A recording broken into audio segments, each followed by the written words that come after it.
jërë ngeen jëfati ci ànd bi ak télévision Futur Média dal leen ak jàmm ci xibaaru marax mi ñu fas yéene ko rek kon tàmbali ak jano bi ñuy xaar tey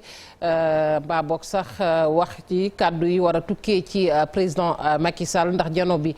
du am tey te ku ne xam na ni mbas mi moo waral lu bari nag ñu daal di koy rek teg ci suuf ndax saa yu rek at mi di jeex nag dañuy gis ab discours bu tukkee ci président bi nekk ci réew mi mu war a nag addu ci mbir yu bari yoo xamante ne soxal na réew mi ren ji nag ñuy fàttaliku rek ñetti face à face yu mujjoon muy jano beeg taskatu xabaar yi gannaaw discours bi ci jano yooyu nag ñu ngi ci doon fàttaliku rek ñetteelu mandat bu président Macky Sall waaye tamit lu jëm kon ci wàllug yoon loolu it gis nañu ne soxaloon na bu baax a baax li nga xamante ne rek moom mooy sénégalais ba ci dundinu sénégalais yi ci boppam Alassane Ba mooy dikk ak ñun di ñu fàttali yi weesu woon. njiitu réew mi président Macky Sall at wi du janook taskatu xabaar yi ni mu ko doon defee ñetti at yi weesu ginnaaw bi mu amalee discours à la nation bu ñu sukkandikoo ci explication yi nga xamante ni ñu ko war joxe nañ ko mooy événement yi ñu jëm ak yi weesu ak bëggam moom njiitu réew mi janook askanu Sénégal bu ñu weesoo jongante gox yeeg goxaat yi waaye ci face à face yi mu doon amal ay tontu yu bëri des na ci boppu sénégalais yi te ba léegi ñu ngi wéy di ci samp ay laaj bokk na ci tontu yu mu andi woon ci ñetteelu mandat bi ñëpp doon ruumanaat. mais je pense que 31 décembre occasion la pour nga wax sénégalais yi ba xam 2024 da ngay présenté wu wala doo présenté wu oui wala non. du nekk oui du nekk non. ab laaj bi nga xamante ni boobu ba léegi mu ngi dellu siwaat waaye njiitu réew mi dafa mel ni dafa bëgg a dencal boppam tontu li yeneen ci ay déclaration yu mu def bokk na ci fanweeri fan ak benn ci weeru décembre atub 2018 desoon képp benn at ñu amal jongante njiitu réew mi ci atub 2019 jamono jooju yëf yi xawoon doy waar lool diggante kujje geek nguur gi ak jafe-jafe wàllu yoon yi nga xamante ni Karim Wade ak Khalifa Sall amoon nañ ko. président Macky Sall weddi lépp li nga xamante ni jëm na ci dugal loxam ci wàllu woowule ngir fexe ba écarter ay adversaires politiques. man amul kenn ku ma ragal ci wàllu terrain politique ku dul satisfaction bu ma war a jox Sénégalais yi su ñoo ma fi teg donc loolu waxu politicien la ku am sa jafe-jafe nag ak yoon xoolaatal sa bopp.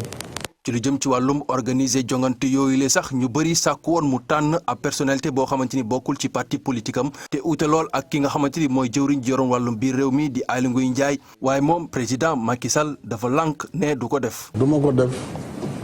def parce que gisuma lu tax ma war ko def xam nga man nekkuma fi aussi pour di satisfaire ay désiru ay nit.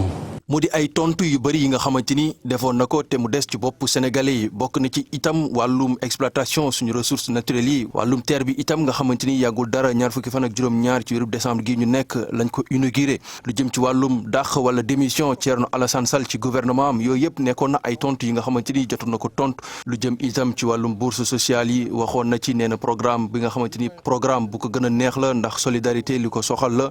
ak yeneen tontu itam yi nga xamante ni jotoon na ko andi ci kanamu taskatu xabaar yi.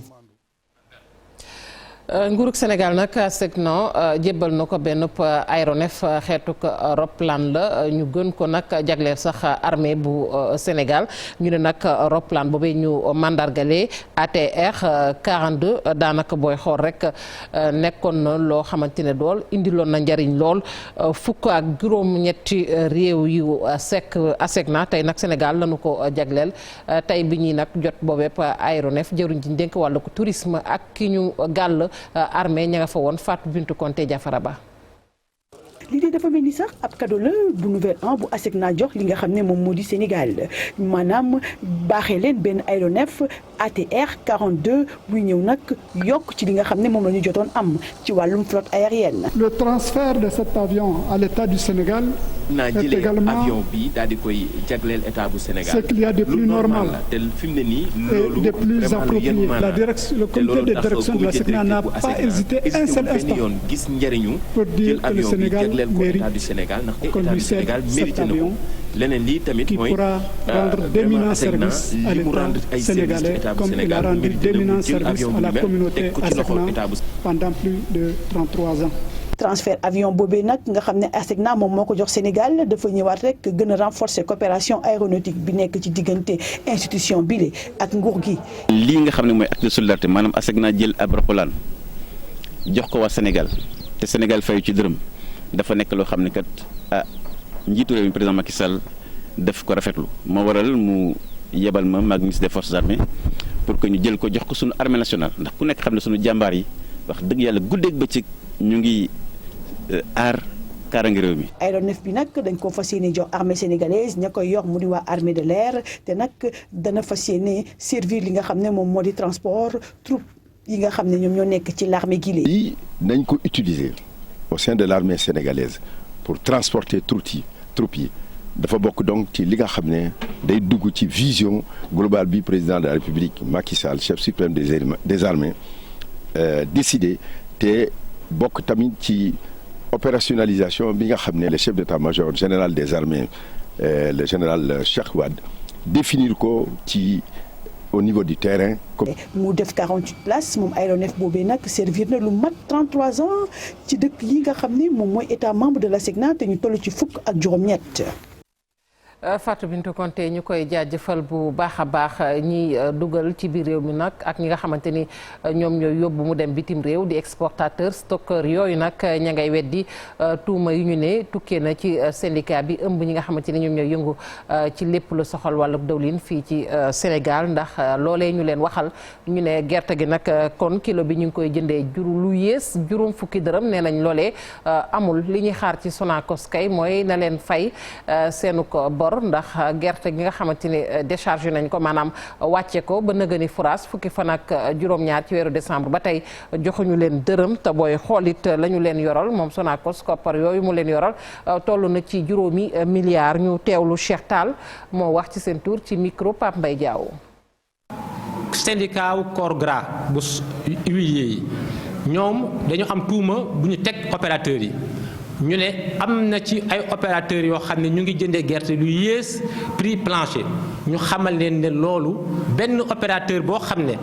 agréé nañ la ci usine bi ngay diggante ay Sonacos wala Copéol ñi nga xam ne ñooy fédération bi ngank ko teguñ suñu bët ne yaa ngi jëndee lu yées prix plancher. am lu ñu seetlu bu ñu demee ba ci jamono jiñ toll nii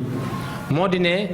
caro usine lañ wax caro usine boo ko déggee maanaam opérateur bi day livrer gerte yóbbu ko ci usine ba usine bi def li muy def abattement def lépp soo ko fay pouvoir net crédité ñu seetlu ne usine bi nga xam ne moo ëpp doole ci usines yi muy Sonacos SA mu ngi jël ay points de collecte di ko ubbi di fa jënd gerte ci prix plancher ñu xool ne loolu kat lu doy waar la ndax doy waar bi du ne mu ngi jënd point rek mu ngi jënd gerte rek ci point yi moo di ne yow am na ñoo xam ne jënd leen gerte seen point yi yóbbu la ko ba ci usine ba nga def si abattement def si li nga def yëpp ñu toog lu ëpp fukki fan ak nangam fayoo leen bis ni ko tey ñu amee nañu lu ëpp 5 milliards ndax facture yi nga xam ne le 17 décembre tey le 29 décembre facture 17 décembre yi lañ fay.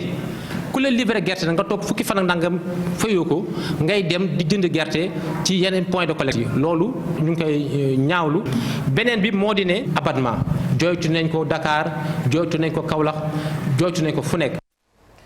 bu weesoo gerte gi ceeb bi nu ñuy fexe nag ba fii ci Sénégal mbayum ceeb mi ñu gën ko ñoŋal ba tey téeméer boo jël daanaka rek ñu yokk ko ba ci fanweer fii ak atum 2035 loolee mooy solo si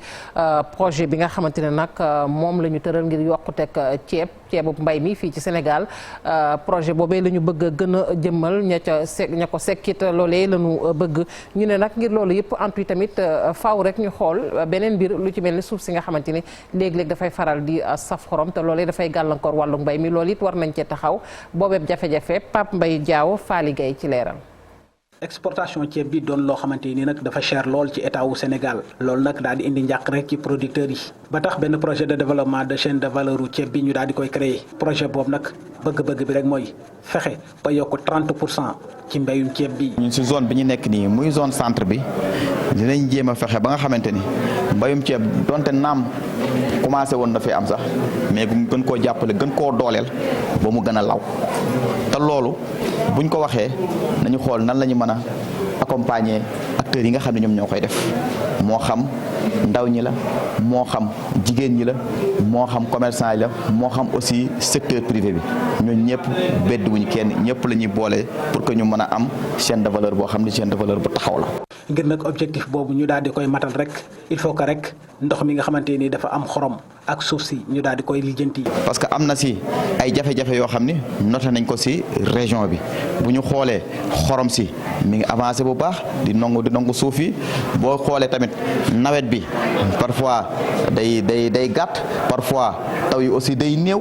loolu pour saafara ko am na si yoo xam ni koy commencé ñu ne ñu xool nan la ñu mën a defee ba taxawal ay barrage yoo xam ne dina mën a tëye xorom si ñu fexe aussi defar ay dig yoo xam ni bu tawee dina mën a tëye ndox mi ba nga xam ni lu mu néew taw bi lu mu néew baykat bi bu jëmbat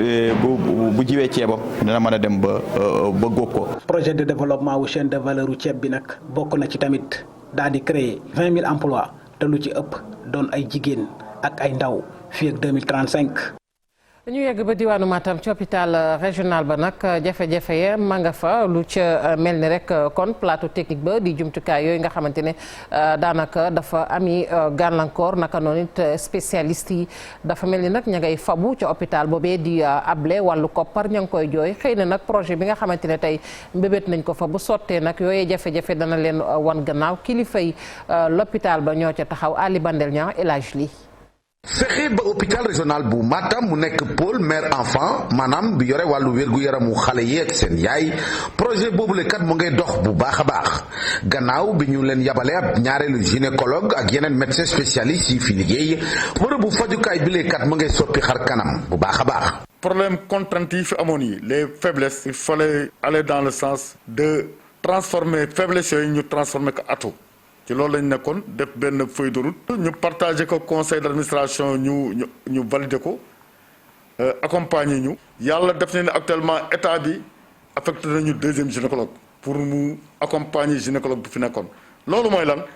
dañ daan gis parfois population yoo xam ne dañuy fanaan suñu xëy suba sax duñu mun gis gynécologue bi mais ak ñaari gynécologue am nañu yaakaar ni affaire yi ñu ngi changé si côté bu pare rajo bi ñu ñëw aussi dañ ko fekk mu pan man ak sama équipe ñu def le tout pour que rajo bi fonctionne. biir tànk yooyee la ñu sumba projet tuddee ko projet d'établissement bi tax kon kilifa yi jóge ca Ndakaaru maanaam niveau central bi ñëw teewee CRD spécial bi nga xam ni gouverneur Matam moo ko jiite. mot na at ministre de la santé daf ñu ne il faut nécessairement que hôpital Matam ñu teg fi scanner gis ngeen bu coow Ourossogui bi amee ba scanner bi pan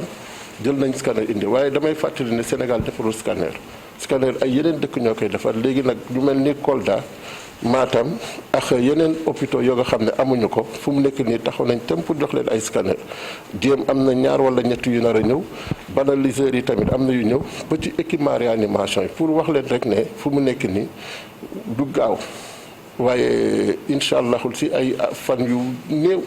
yaakaar naa ne hôpitaux yu bëri seen équipement yi dinañ ko renforcer ñi nga xam ne seen équipement yi def na fukki at comme scanner yi dañ koy changer ba incha allah d'ici 2 at yaakaar naa ne hôpitaux yëpp dinañ am matériel jumtuwaay yi tax ñu mën a faj nit yi. yéene ji leer na lool ressources humaines itam ñu ngay ñëw ndànk-ndànk waaye bërëb bu fajukaay bi kat soxla na njàppale ndaxte nag ci misaal hôpital bi ni mu toll yëpp amul sax ambulance bu mun a évacuer malade yi jëlee leen Matam yóbbu leen ca Ndakaaru.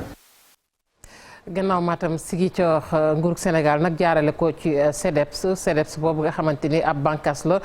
ci ministère bi ñu dénk wàllug ndaw ñi nag am na ñu mu fa tàggat di ay responsable yoo xamante ni ay responsable yi mbootaay lañu ba tey jii jot nañu seenub récépissé liñ ci jublu rek mooy gën leen tàggat ci lépp loo xamante ne jëm na ci wàllug yorin ñu mën a demal seen bopp waaye itam luñ leen dénk nag ñu mën koo yor ci anam yu mucc ayib ñu teewlu ki jiite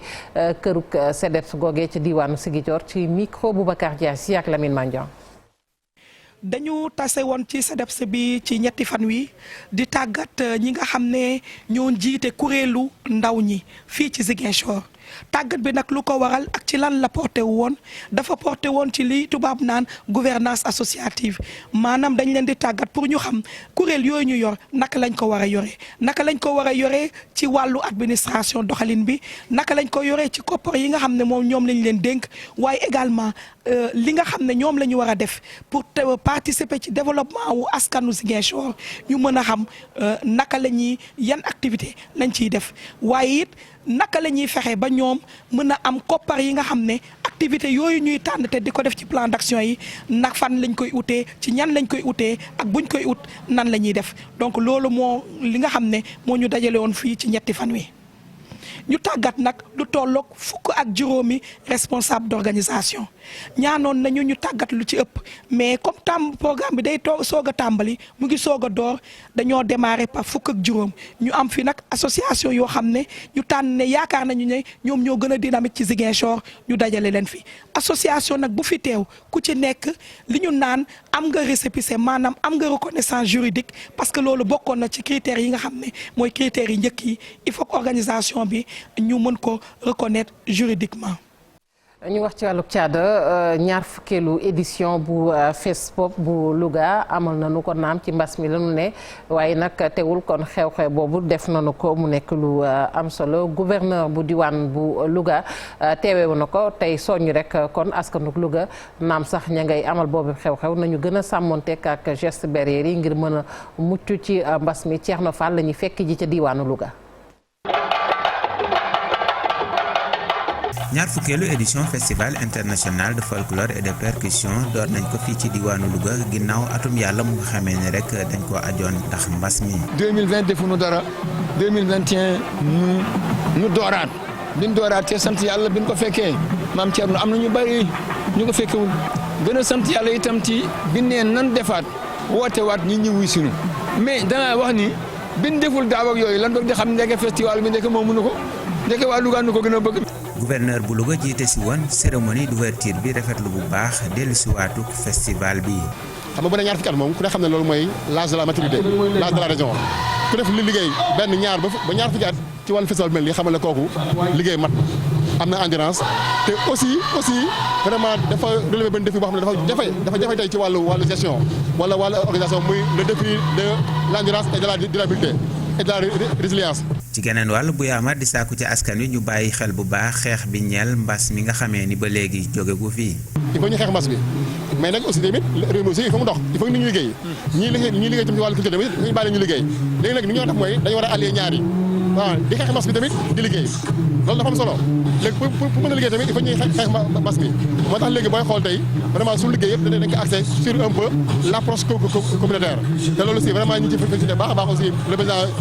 Babacar Sall. festival bi nag niñ ko baaxoo di amale dafa ànd ak foire régionale bu nga xamee ne rek dinañ ko amal ci diirub juróom-ñetti fan yu nga xamee ne rek mboolem artisan ak jaaykat Louga yi dinañ fa daje ngir wane seeni produit.